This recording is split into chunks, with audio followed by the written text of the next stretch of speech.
You gave everything. You cared when no one else did. You showed up over and over until one day you just stopped. Not because you wanted to, but because something inside you finally broke. And now you're the one people can't reach anymore. Let's talk about the signs that show an empath has crossed over to the other side.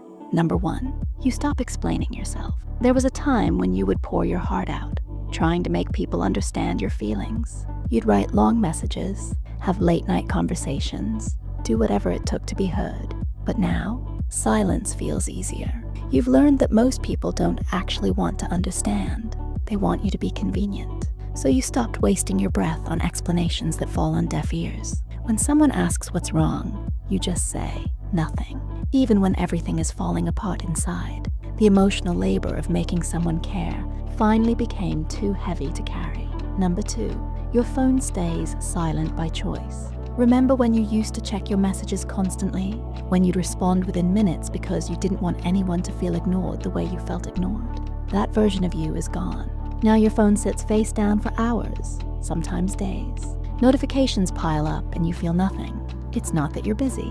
You're just done being the person who always reaches out first. You've noticed something interesting.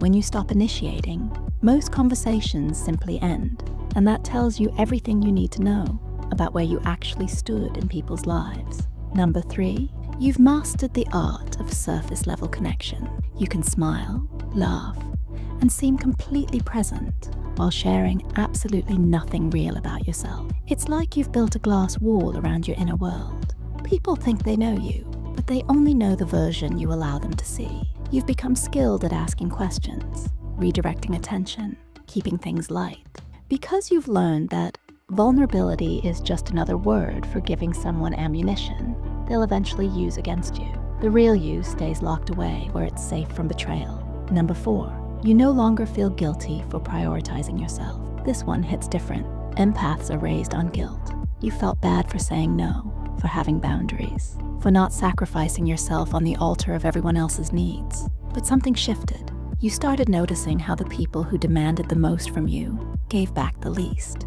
You saw how your exhaustion meant nothing to them, as long as you were still useful. So you stopped apologizing for protecting your peace. When someone calls you selfish now, you don't crumble. You recognize it as manipulation from people who benefited from your selflessness. Number 5, you've stopped trying to fix people. You used to see potential in everyone. You believed that if you just loved them hard enough, supported them long enough, they would heal and grow. You carried their problems like they were your own. But you can't save someone who doesn't want to be saved. And you learned this lesson the hard way.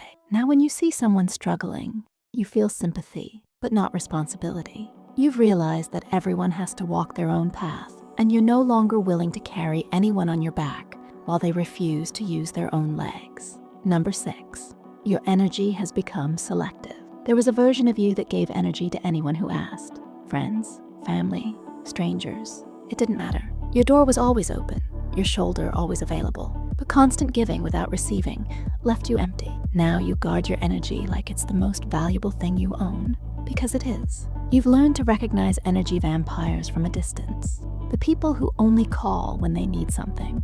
The ones who trauma dump without asking if you have capacity. You don't engage anymore. Your energy is reserved for the very few who have proven they'll protect it the way you protected theirs. Number 7, you've accepted that most relationships were one-sided. This realization hurts more than the actual loss of people. Looking back, you can see it clearly now. You were the one making plans, checking in, remembering birthdays, showing up during hard times. When you stop doing these things, you notice how quickly people fade away. No one fights for you the way you fought for them. No one notices your absence the way you would have noticed theirs. And while this truth stings, it also sets you free.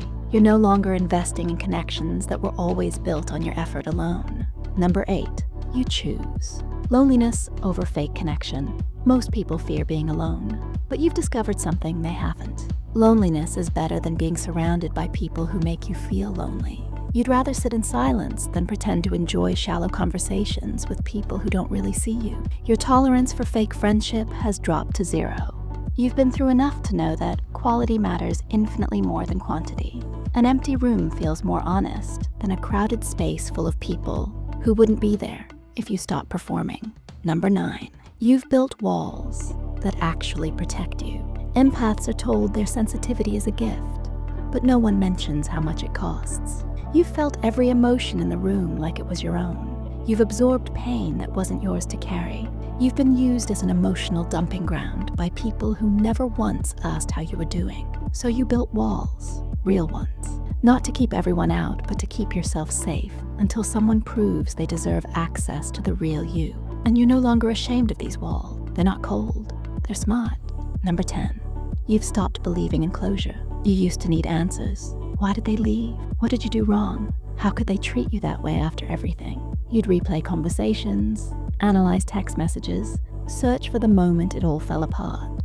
But you've learned that closure is a myth sold to people who aren't ready to move on. Some people will never give you answers because they don't have them.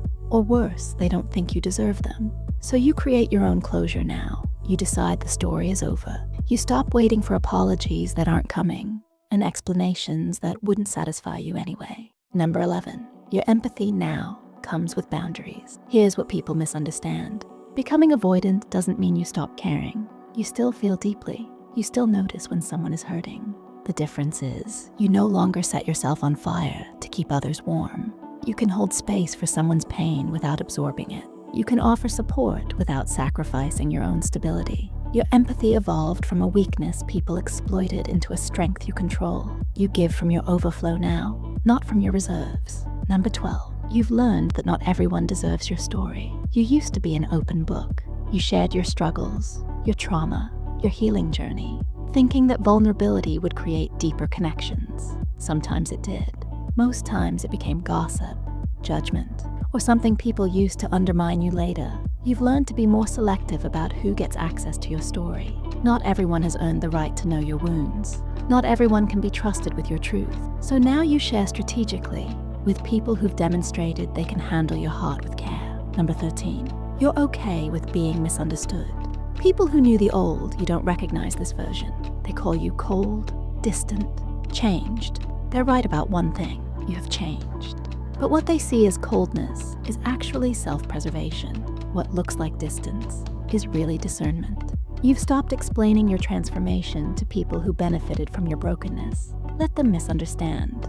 Their opinion of you is no longer your emergency. You've made peace with being labeled difficult by people who found you easy to hurt.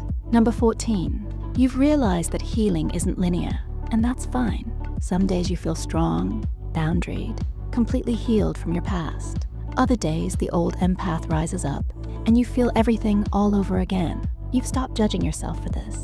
Becoming avoidant after being hurt repeatedly isn't a destination, it's a process. You're not broken for protecting yourself. You're not cold for being cautious. You're someone who loved with everything they had and got burned.